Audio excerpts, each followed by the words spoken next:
우리가 약속을 기다리는 일은요, 어릴 때 부모님으로부터 약속에 그 신뢰가 있는 사람들은요, 어렵지 않아요. 약속을 기다린다는 게. 왜냐하면 항상 부모님하고 작은 약속을 이제 하게 됐는데, 그 약속이 짧게 이루어졌고 또 길게 기다리다가 이루어졌어요. 그러면은 약속은 기다릴 수 있다, 뭐 이렇게 생각할 수 있어요. 근데 대부분요, 끝까지 약속을 믿고 간다는 것을 참 어려워하는 것 같습니다. 약속이라는 게요, 그 뭔가 이렇게 확실함을 딱 주지 않으면, 약속을 믿고 간다는 것, 눈에 보이는 과정이 없기 때문에 아마 좀 그런 건 아닌가 생각이 듭니다. 그러니까 관계에서 서로가 앞으로 어떤 일을 이제 약속해요. 그래서 정할 때에 그 다짐하면서 신뢰가 시작되는 것이 사실은 약속인데, 그렇다 보니까 약속은요, 지켜야지만 약속이 이루어지는 거예요. 그죠? 그럼 이 약속을 끝까지 믿는다는 거는요, 믿고 기다린다는 것은 얼마나 믿음이 좋아야 할까요? 사실 약속을 했는데요, 약속의 시간이 이렇게 올 때까지의 그 과정을 기다리는 현실은요, 나와 상대방의 상황과 환경이 변할 수 있어요. 그 과정 가운데 때로는요, 감정도 변해요. 그래서 변심할 수도 있습니다.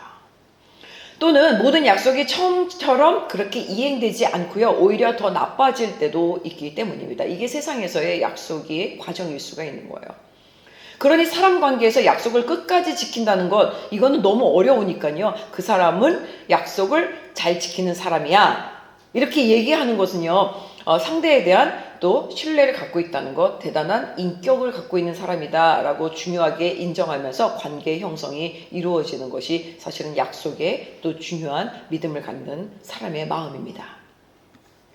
그런데요, 성경을 보니까요, 하나님의 약속은 좀 완전히 달라요.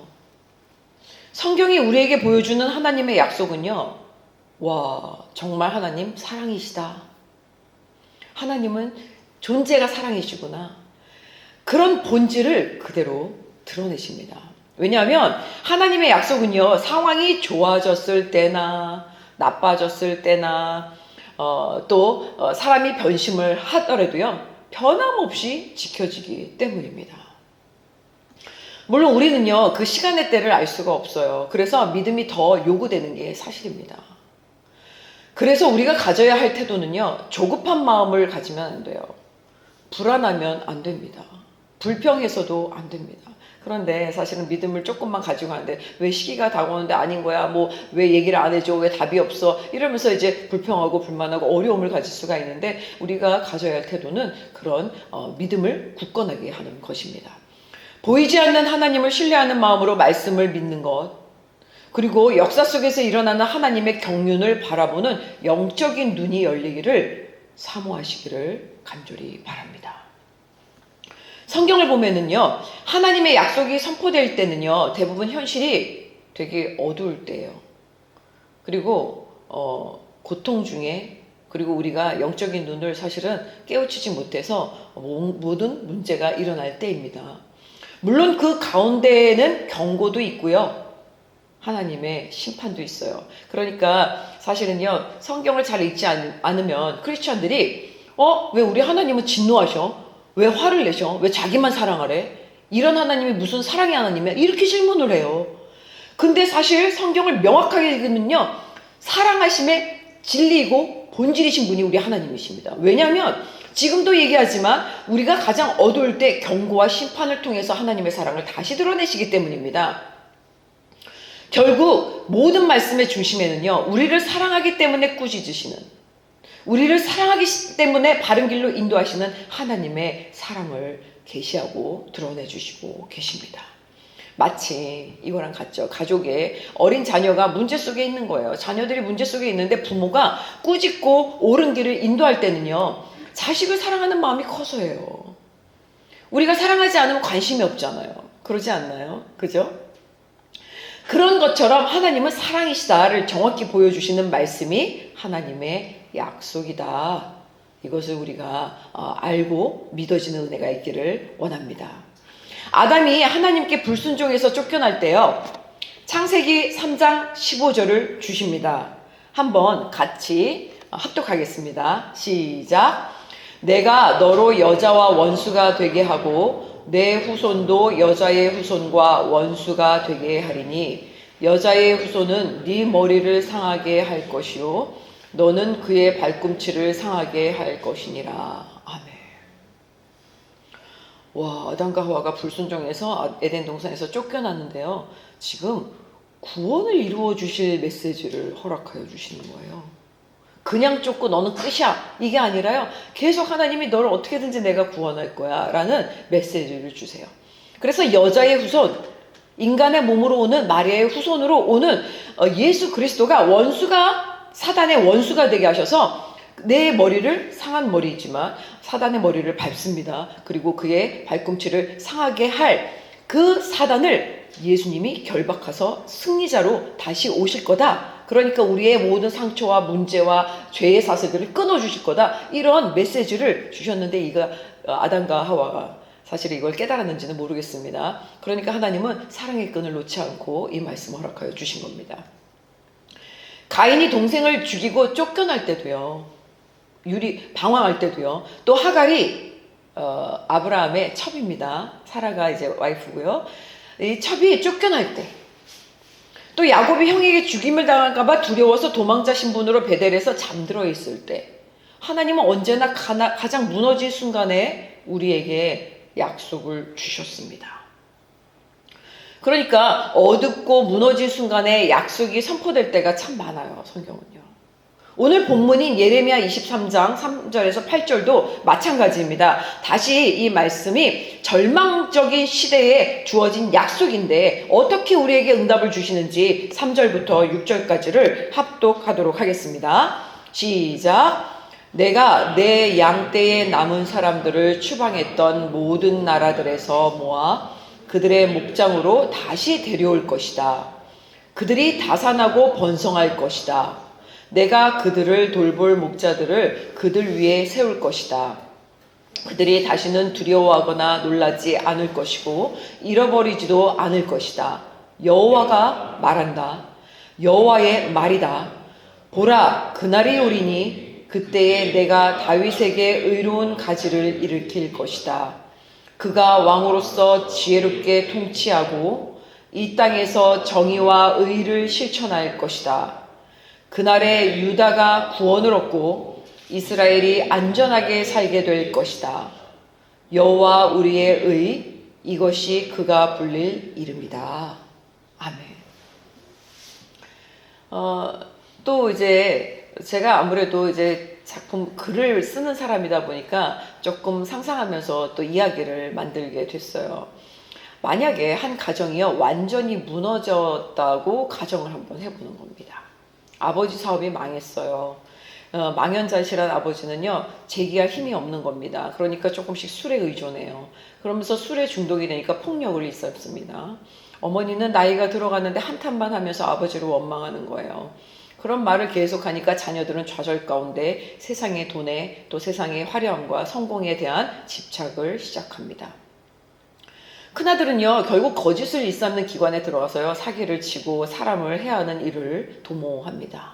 동생은요 유흥업소에 들어가서 일을 합니다. 누가 봐도 야, 저 집 망했다. 누가 봐도 야, 저 집 절망이다. 이런 집에 어느 날 사정을 듣고자 한 나라의 대통령이 왕이요 이 사람의 집을 찾아간다고 합니다. 누구의 집을 방문할까 그러다가 어떻게 가장 절망적인 집을 찾은 게 그 집입니다. 그럼 우리 집에 대통령이 온대요. 방문하신대요. 우리 집에 왕이 오신대요. 그럼 어떻게 하겠습니까? 부끄럽고 민망하고 어색한 삶이었는데요. 아마 그동안 그런 모든 것들을 다 내려놓고요. 모두가 협심해서 집안을 깨끗이 청소할 것입니다. 그리고 대접할 것을 위해서 좋은 먹거리를 막 준비하면서 뭔가 기대에 찰 것입니다. 그날만은요, 적어도 그날만은 깨끗하게 차려입고 내가 무슨 직업인지 무슨 일을 하는지 어떻게 살아왔는지를 모를 정도로 외적으로 정결하게 꾸미겠지요. 그리고 자신의 기준대로 나름 가장 아름다운 공간을 만들려고 해서 그런 대통령, 왕을 모시려고 할 것입니다. 그리고요, 문 앞에서 환영할 마음으로 이렇게 기다리면서 가족들이 뭔가 이렇게 좀 자기의 마음을 또 온몸 매무새를 이렇게 좀 단정하게 하면서 서로가 대통령을 맞이할 생각을 할 것입니다. 그리고 드디어 대통령이 딱 오신 거예요. 왕으로 할까요? 대통령으로 할까요? 요즘에 대통령의 권위가 많이 떨어져서 제가 사실 대통령이다 하기에는 뭐 대통령 와도 뭐 이러는지 잘 모르겠어요. 아마 당시의 왕은요, 와 이제 그 수행비서가 아니라 이제 옆에 다 이렇게 뭐 이제 근위병들이나 뭐 이렇게 같이 나오면 얼마나 거대했겠습니까? 그죠? 그런 마음으로 한번 생각해 주시면 좋겠습니다. 그리고 왕이 집에 딱 온 거예요. 그리고 왕이 이야기합니다. 이제부터 이렇게 살지 마세요. 이렇게 살면 정말 지금은 제가 용서하고 이해할 수 있지만 감옥에 갈 수 있고요. 징계를 받고요. 법적 심판이 있을 겁니다. 그러나 이 일을 멈추세요. 그러면 제가 약속 하나를 하겠습니다. 남편은 지금 술을 하신다고요. 그리고 폭력을 하는다고요. 이걸 벗어나세요. 끊으세요. 아내는 남편을 존중하세요. 격려하세요. 자녀들 뭐 하는지 모르겠지만 남에게 해를 주는 직장은 그만두세요. 그리고 새 삶으로 선한 직업을 한번 찾아보세요. 만약에 이렇게 행복의 가정을 꾸린다고 1년간 지내면서 약속을 하면요. 서울에 있는 강남에 있는 큰 집을 한 채씩 다 주겠습니다. 이렇게 약속을 합니다. 약속. 그래서 선물을 약속합니다. 어떻게 될까요? 이렇게 우리가 웃음이 나잖아요. 말도 안 돼 그럴지 모르겠지만 사실은 약속을 통해서 웃음이 나오고 기대가 되기 시작합니다. 그래, 이 지긋지긋한 삶, 그래, 죄에 빠져있던 삶, 아내를 폭력했던, 남편을 존경하지 못했던, 그런 범죄단체에서 일했던 우울한 삶과 막막한 일을 했던 일들을 그만두자. 새 삶을 한번 살아보자. 그래, 우리 가족이 한번 다시 똘똘 뭉쳐보자. 이렇게 노력하지 않을까요? 적어도 1년 동안.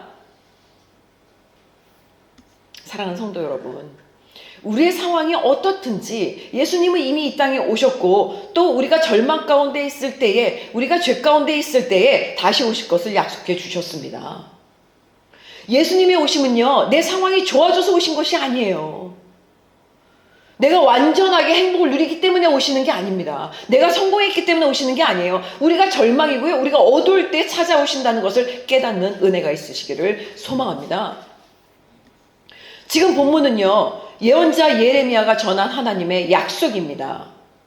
예레미야 선지자가 있을 당시는요, 어쩌면요, 그 남유다입니다. 국가적으로 영적으로 다 붕괴 직전이었어요. 다 아시잖아요. 성경을 조금만 읽으면 그래, 북이스라엘도 멸망했고 남유다도 멸망했다. 그래서 멸망 다 하고 포로로 신세가 했다. 이거에 대한 기본적인 이해는 성경적으로 조금 있어요. 역사적으로 있습니다. 그런데 사실은요, 붕괴의 한복판일 정도로 총체적 난국이었어요. 이때가요.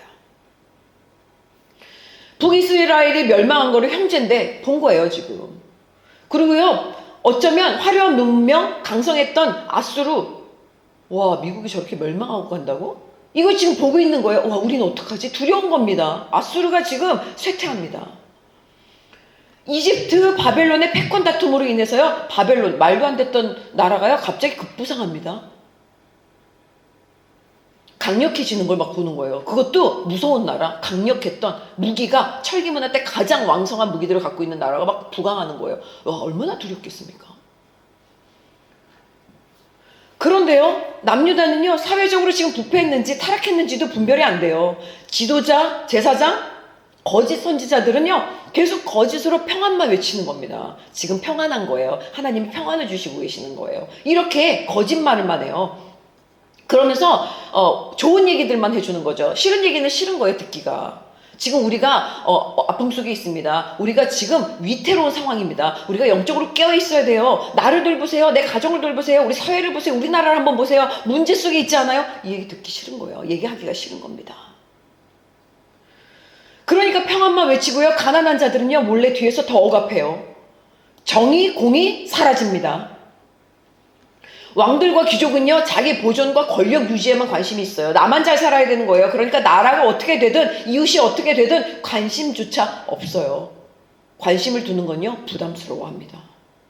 하나님을 섬기는 모습은 온데간데 없이요 영적 타락합니다. 형식적인 신앙만 남아서요 하나님의 바른 말을 하는 것, 듣는 것 다 싫어해요.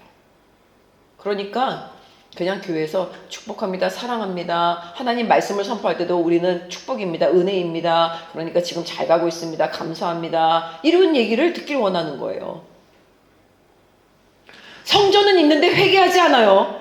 예수님을 믿는데요 나를 돌이키지 않는다는 겁니다. 세상에서 준다는 풍요, 성공의 신들을 섬긴 강성한 나라를 보면서요 이제는 바벨론이 섬기는 신이 뭘까? 그 신들 바알신 그대로 강성한 나라같이 별발을 다를 거 없이 섬기는 겁니다. 예수님을 믿는다고 하면서 내 마음이 부패된 것을 못 보는 영적인 장님이 되어 이때 예레미야가 외칩니다. 이 성전이 여호와의 성전이라고 말할 수 있느냐 도대체? 하나님의 말씀에 선포가 되는 곳에 하나님의 말씀이 있느냐? 참 평강하다 평강하다 하는데 실제로 평강이 없도다 이렇게 외칩니다. 그런 얘기가 싫거든요. 심판은 피할 수 없었습니다. 그러나 그 심판의 한복판에서 하나님은 다시 말씀하시는 게 오늘 본문의 말씀이에요. 그리고 다시 오실 예수님이 오신 말씀입니다. 그리고 다시 오실 예수님을 기대하는 동일한 말씀입니다. 내가 직접 너희의 목자가 되겠다. 본문입니다. 다윗에게서 의로운 가지를 일으키겠다. 본문에 쓰여 있습니다. 그의 이름은 여호와 우리의 의다 불릴 것이다. 이 약속은 결국 예수 그리스도로 성취된다는 하나님의 말씀이 본문을 통해서 지금 우리에게 선포되고 있는 것입니다. 예수님은 다윗의 자손으로 오셨고 정의와 의로 다스리는 참된 왕이 되셨습니다. 할렐루야. 아멘. 여호와 우리의 의. 여호와 우리의 의. 이게 잘 안 보이죠? 끝에 있습니다. 지금 6절에 있습니다. 얼마나 놀라운 선포의 고백입니까? 하나님의 약속입니까? 본문은 그런 심판 속에서 하나님은 이스라엘을 사랑하신다고, 지금 이렇게 옳고 그름, 똥인지 된장인지 구별이 못해서 영적으로 눈이 어두워져 있는데요 너희에게 심판이 있을 거야. 그러나 나는 약속해 너희를 사랑해. 너희를 구원할 거야. 끝까지. 지금 나를 사랑하신다고, 우리를 사랑하신다고 말씀하시는 겁니다. 지금 이 시대도요 우리에게 재림 예수님을 지금 말씀하고 계시지 않습니까? 사회가 어둡습니다. 나라가 어둡습니다. 그런데 걱정할 수가 없는 거예요. 그렇구나. 이 시대를 향해서 우리는 외쳐야 돼. 다시 오실 예수님을 우리는 준비하기 위해서 다시 하나님 앞에 온전하자. 우리 예수님을 믿자. 이거를 고백하고 전하는 우리들이 돼야 할 줄 믿습니다. 예레미야는 하나님의 심판과 동시에 구원의 희망 메시지를 지금 선포하면서 하나님의 예언을 전하고 있는 겁니다. 하나님은요 이제 실패한 인간 목자들, 그러니까 이때잖아요. 그러니까 선지자, 인간 제사장, 인간 왕, 야 실패하는구나. 나만 섬기고 오직 여호와의 말씀대로 한번 부강한 나라를 만들어 봐라. 내가 너희를 지켜주리라. 내가 너희를 책임진다. 이렇게 하기를 원하셨는데요 실패했어요. 셋 다. 왕, 선지자, 제사장. 그래서 실패한 인간 목자들을 대신해서 친히 흩어진 양떼를 모든 나라에서 모아서 다시 목장으로 돌아오게 하신대요. 그들을 두려움 없이 살게 할 참된 목자를 세워주신다고 말씀하신 약속입니다. 그러니까 이제는 선지자들, 제사장, 왕들 모두 실패한 인간 목자들인 겁니다. 그러니까 저도 여기 서 있지만 저도 실패한 사람이에요. 우리 목사님들끼리 모임이 있어서 거기서 이야기를 합니다. 너무 거룩해 보이시고 경건해 보이시고 정말 흠이 없이 사신 삶이 30년, 40년 목회를 하셨는데 겸손하세요. 근데 이구동성 똑같은 얘기를 하세요. 아유, 우리는 연약하고 부족한 종들 아닙니까? 하나님을 얘기하지만 하나님 앞에 서기 부끄러운 사람들 아닙니까? 그런 고백이 너무 은혜가 되는 겁니다. 왜냐하면 실패한 인간 목자들을 대신해서 오실 왕은요 다윗에게 의로움을 가지고 지혜롭게 통치하고 이 땅에서 정의와 의를 실천할 거라고 하시는 겁니다. 이제 우리는 예수님을 믿고요 정의와 공의가 살아난 사람들이 된 겁니다. 믿으십니까? 우리는 예수님을 믿고요. 우리 죄의 사슬에서 완전히 끊어진 하나님의 자녀가 된 것입니다. 믿으십니까? 아멘. 우리는 이제 예수님을 믿었기 때문에요. 선한 능력으로 살아갈 수 있는 힘을 기대하면서 살아가는 저희들입니다. 믿으십니까? 아멘. 이제는 예수 그리스도 안에서 나의 삶을 돌이키고 나의 가정을 돌이키고 나의 사회를 돌이키고 우리 나라를 돌이키는 그런 저와 여러분이 될 때요. 하나님이 기뻐하시는 겁니다. 그날에 유다가 구원을 얻고 이스라엘이 안전하게 살 것이다. 제가 사실은요, 어제 저녁에 말씀을 다 준비해 놓고서 이거 아니야 그리고 다시 정리해야지 그러고 봤어요. 그래서 유다가 구원을 얻고 이스라엘이 안전하게 살 것이다. 이 한 구절 때문에 2장을 썼었어요. 역사를. 제가 사실은요, 르네상스 이후부터 오늘까지의 역사를 설명하고 싶었어요. 왜냐하면 저는 역사, 세계사, 예술사 너무 좋아하고 사실은 그걸 대학원생들한테 강의를 했던 그런 이제 예술사 이론도 적으로 선생님이었으니까요. 교수였으니까. 그래서 이제 세계사 역사를 보면요. 야, 성경대로 가는구나. 이게 명확하게 보입니다. 그래서 이거를요 2장을 썼는데요. 안 되겠다. 이거 다 빼야 되겠다. 너무 이거 무슨 내가 역사 선생님도 아니고 뭐 예술사 선생님도 아닌데 강단에서 하나님의 말씀만을 보자. 그런데 이 역사는 언젠간 우리가 한번 이해하면 정말 역사와 성경을 알면 야, 하나님이 두려워지겠구나. 이 생각은 했었습니다. 그런데 2장을 뺐어요. 너무 길어지더라고요. 10페이지가 돼서. 아마 이렇게 설교하면 50분 되니까 우리 교인분들 너무 깜짝 놀라실까봐 제가 그 2장은 뺐습니다. 근데 진짜 유다가 구원을 얻고 이스라엘이 안전하게 살게 되는 하나님의 은혜를 예수 그리스도를 통해서 세계 역사를 통해서 보여주셨어요. 그를 여호와 우리의 의라고 불린다고 합니다. 그런데 여호와 우리의 의를요 망각해요. 잊어버려요. 모든 나라들이요 점점. 그러니까 어떻게 됩니까? 세계 역사가 지금 점점 그런 나라들이요 쇠퇴하기 시작합니다. 우리는 명확하게 봐야 할 것입니다. 약속의 중심에 다윗에게서 의로운 가지를 일으키신다고 했는데요. 결국 예수님은요 다윗의 자손으로 오시게 됩니다. 다윗은요 사실 어릴 때 하나님께서 주목하신 사람인데요. 그의 삶은 기쁠 때 슬플 때 온전히 하나님을 구주로 송축하고 예배한 사람이었어요. 그러니까 절망 가운데 약속을 주신 게 아니라요. 유일하게 다윗은요 어릴 때 약속 주시고요. 희망일 때 약속 주시고요. 어려울 때 약속 주시고요. 계속 끊임없이 다윗을 통해서 약속을 주시는 거예요. 기쁠 때 슬플 때 감사할 때 힘들 때 또 잘 될 때 죽음을 위태로울 때 바보가 될 때 이럴 때도 하나님을 찬양하고 있으니까 하나님을 안 떠나는 거예요. 그러니까 하나님이 계속 약속을 주세요. 다윗에게. 그런 다윗을 통해서 여호와 우리의 의가 오신 겁니다. 다 함께 누가복음 2장 10절부터 11절 함께 합독하겠습니다. 시작. 보라, 내가 온 백성에게 미칠 큰 기쁨의 좋은 소식을 너희에게 전하노라. 오늘 다윗의 동네에 너희를 위하여 구주가 나셨으니 곧 그리스도 주시니라. 아멘.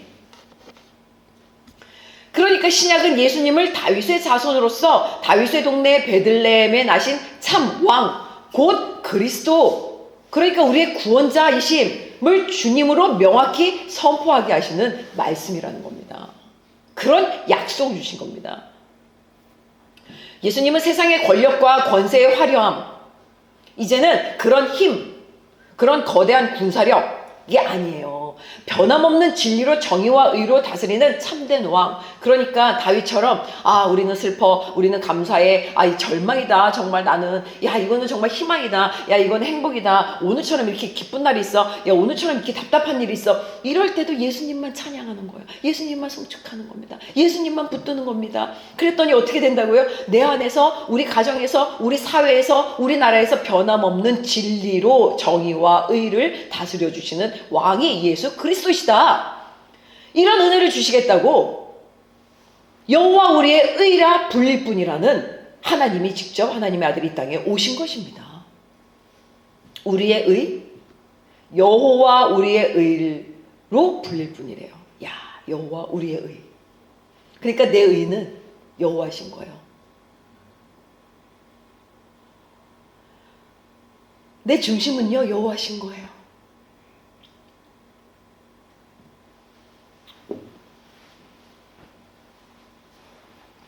우리가 의로울 수 있나요?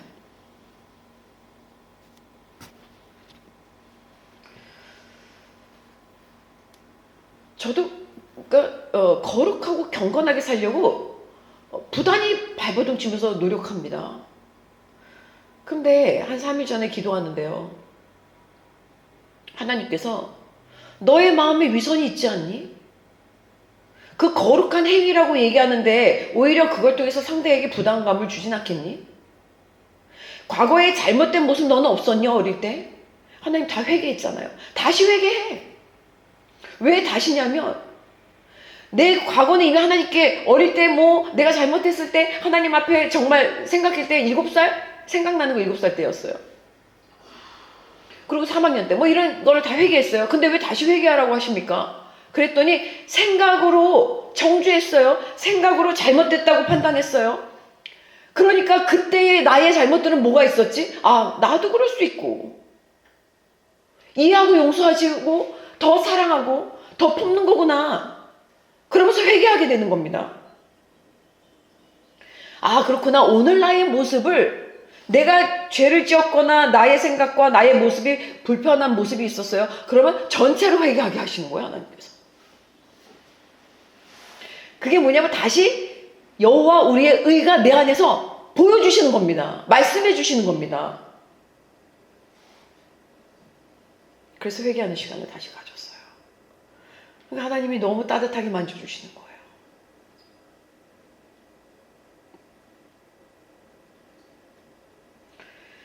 하나님께서 주시는 마음으로 말해보자. 하나님이 주시는 마음으로 행동하자. 하나님이 주시는 마음으로 앞으로 순종하자. 그러면 어떻습니까? 우리는 스스로 의로운 게 아니라요, 하나님 여호와 우리의 의로 내가 의로워지는 거예요.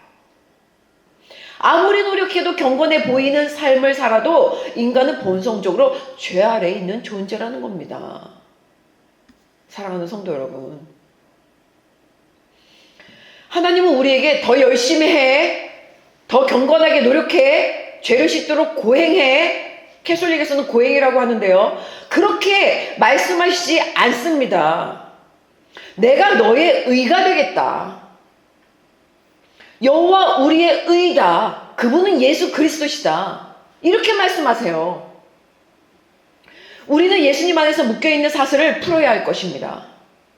묶인 사슬이 두려움입니까?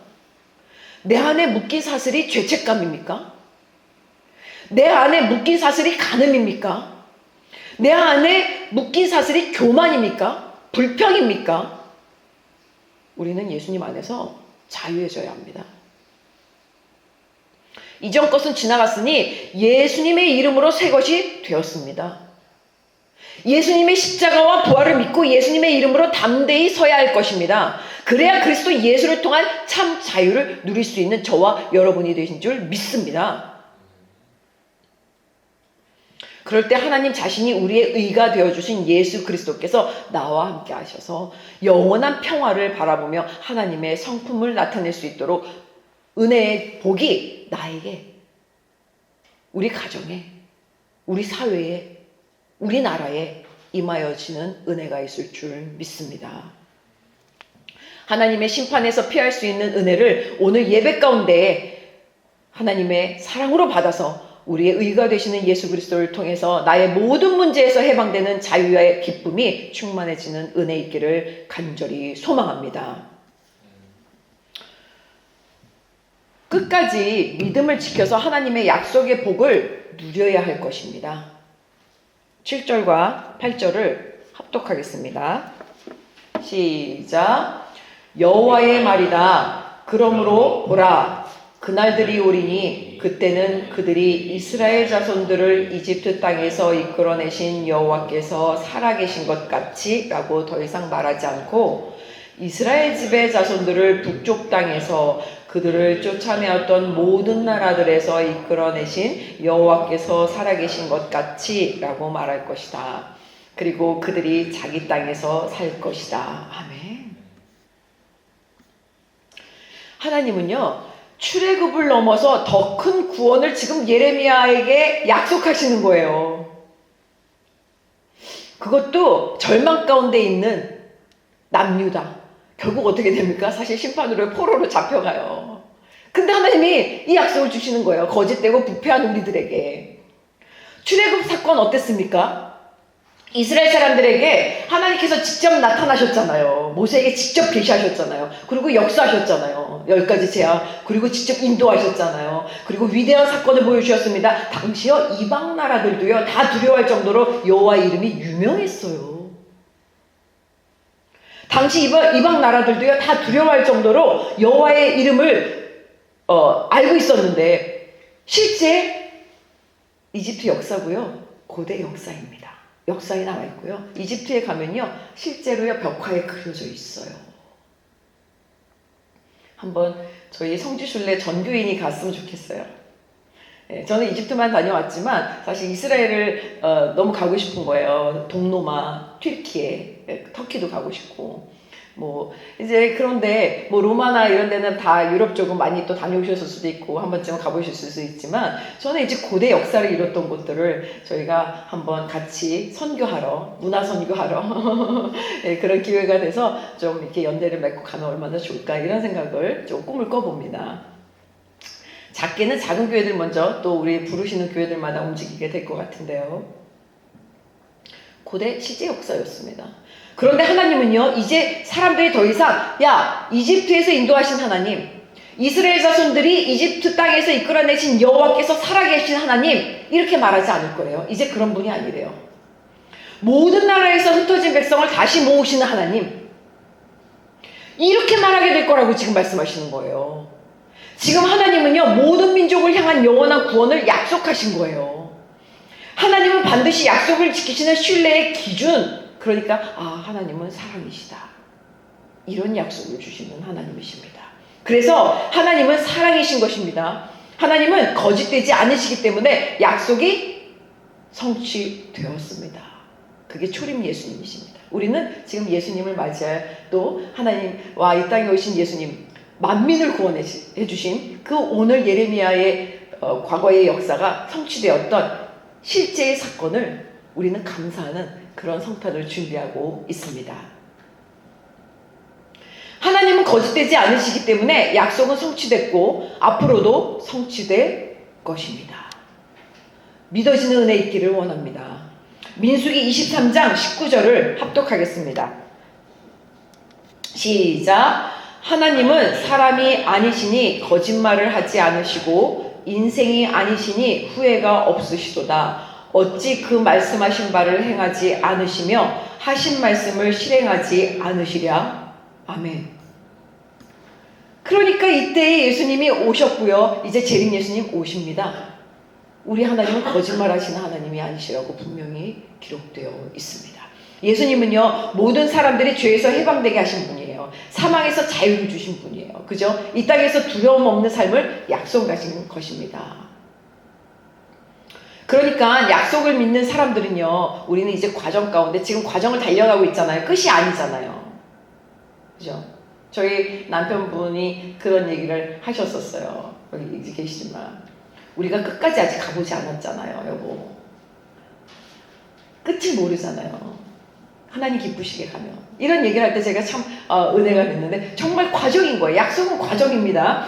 그러니까 약속을 믿는 사람은요 과거의 실패에 매이지 않아야 됩니다. 오히려 문제 속에서 과거를 고쳐주신 하나님을 간증합니다. 그리고 내 문제가 현실에 닥치면 과거까지 다시 회개하면서 되돌아보면서 그래 이거를 아무것도 아니구나 이렇게 생각하게 하나님이 평안을 주시는 겁니다. 현재의 불행과 슬픔과 두려움 걱정할 필요가 없다고 말씀해 주시는 거예요. 다시 예수님 이름으로 기도하면서 나를 되돌아보는 거죠. 그랬더니 지금도 은혜인 거구나. 그런데 사탄은요 자꾸 과거, 실패 그리고 현재의 아픔 이런 거에 매이게 한다는 사실입니다. 우리는요 이제 예수 그리스도를 믿고요 의지하면서 하나님의 미래 약속하신 예수 그리스도 재림하신 예수님을 기다리는 그런 거룩한 은혜가 저와 여러분들에게 성령 충만함으로 있기를 간절히 소망합니다. 마지막으로 성경 비유 이야기를 하면서 말씀을 마치고자 합니다. 한 마을에요. 큰 대사가 치러져요. 혼인잔치예요.